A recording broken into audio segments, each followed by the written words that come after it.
Welcome back to my channel. It is me, the Millennial Investor 1914. Holla at your boy. We are here to talk about compound interest. Always be buying, compounding, how we gonna get this money. I'm gonna give you guys several examples of the dividend snowball compound interest. I'm going to one give you an example and show you with SCHD. One example I'm gonna show you with Kroger, actual stock that I own. You got pretty sure you guys, if you live in the southern region, pretty sure you go to Kroger. I'm going to show you guys how just with a stock of Kroger, how that compounds. I'm even going to go show you an example with my portfolio, and my portfolio not even producing a lot of dividends, but with the increases and me buying per month basis, per year basis, how it's going to grow and why it's best to be patient and have time in the market versus time in the market. So if you're interested, make sure you stop what you're doing, like and subscribe to my channel. Here we go. Let's go.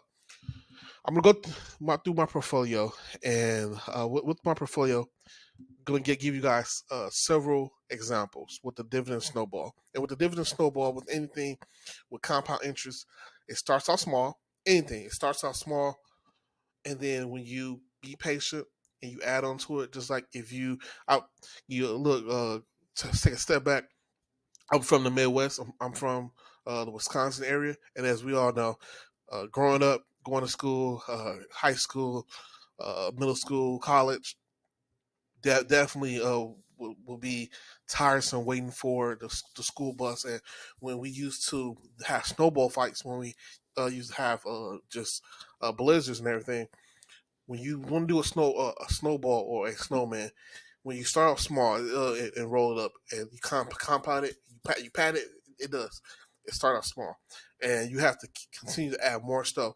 And in this reference and in this metaphor, that's money, and the money, and you keep adding to it with your portfolio over time, because your portfolio is not going to grow massive overnight. It takes time. And a good example of this, I like to show you guys, would be Aflac. With Aflac, uh, so my last payment from Aflac was a couple days ago on May 30th. They paid me $17.57. The prior payment they paid me was $17.48. Before that, they paid me $13.24. Before that, they paid me $10.22,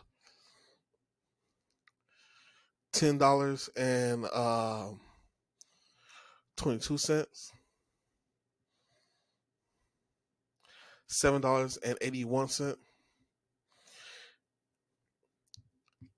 So with me showing you these examples, it's to show you that with anything starts out small. When you add on to it with a compound interest, uh, the shares that you have, when you reinvest, is going to buy more shares, little small shares, but it's going to reinvest. Then you take your money and you buy more shares, and so it's going to continue to do this, right? So this, as my fingers get so close together, become to go out, and then over time, let's say from 1 year to 5 years, right here. From 5 years to 10 years, right here. And with anything with investing, once you get to that 15 year mark, that's when you're really going to see results with anything, whether it's the dividend investing, growth investing, total return investing. The goal for all of us is to reach year 10 and then get to year 15. Because then when you get to year 15, that's when your portfolio really starts to pick up. Another example, Broadcom. I've been buying Broadcom stocks for the past 5 years. I started buying Broadcom in year 2020. My last dividend that I received from Broadcom was yesterday. I received $36.28. The previous dividend was $36. Before its increase, it was $32. But I wanted to show you when I first bought Broadcom, it was so expensive. At the time, it was so expensive for a stock of that time and my pockets, because basically I was like an HR assistant, wasn't making a lot of money, And to be buying stocks that's worth $500, yeah, at a time, no, I only can buy partial shares. So that's why you see right here.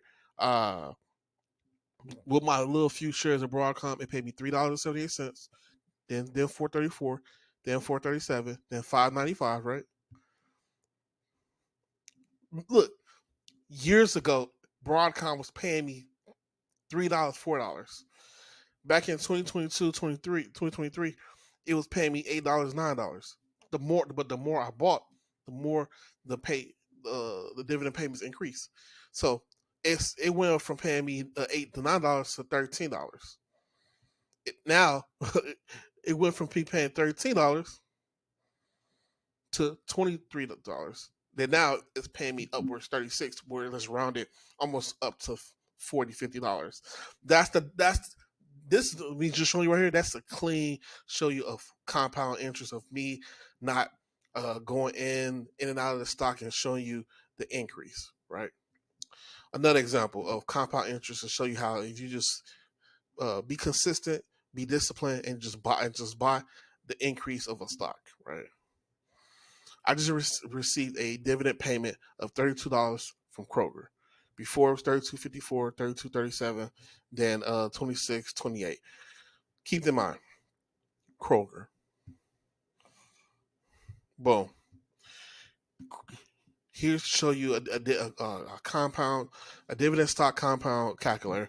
And I use all of the same inputs of my Kroger stock. So with my Kroger stock, I got it at a yield of 1.9. It increases dividend about 10%. I currently have 102 shares. Right now, it costs $71 per share. And let's say if you plan on holding this for 30 years, right?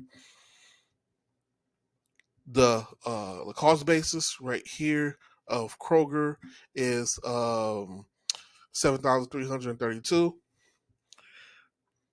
right around that area. And then I just show you I got paid that. So if I never added an extra cent into Kroger, and if I was to just let it compound and let it reinvest in itself, right? In 10 years, my Kroger investment will produce a yield on cost of 6.41%.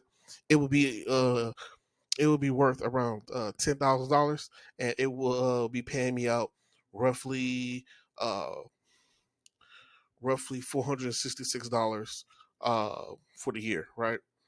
That 10 will put me at 46.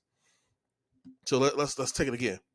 So let's do an additional 5 years, because then that will put me in my 50s, right?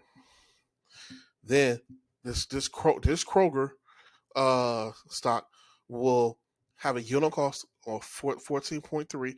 It'll be worth $14,000 and will be paying me roughly $1,000 a year. And then if I was to push it another 5 years, 20. So 20 years, so 20 plus what I'm at is 56, right? It would be paying me upwards of $2,793. It'd be worth $24,000, and it'll have be a yield on cost of $38, and it'll be paying me $800, roughly $850 per quarter. Mind you, this is just me buying and holding and just reinvesting stuff. In this example, I haven't bought any shares. Whatever shares that I currently have, I just let it grow and just let it reinvest in itself. Crazy, right? Also, talk about the dividend snowball, dividend reinvestment. Lastly, here's an example of my current portfolio, 87,500. My yield, my portfolio has appreciated 19.5% per year, and I contribute $850.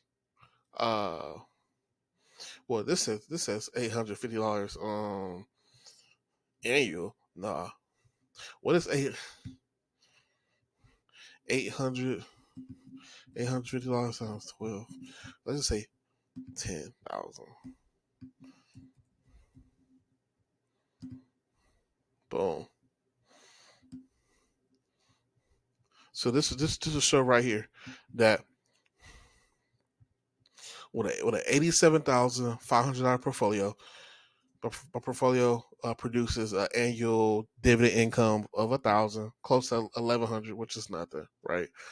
But by the time I want to retire, in say 16 years, uh, I will have a portfolio of about 2.1 million, paying me close to $10,000 per year, with also growth stocks in my portfolio that I can sell and I can convert into SCHD, JEPQ, JEPI, SPY, and bump up this 10,000 to annual dividend of 40,000 and a portfolio to live off of.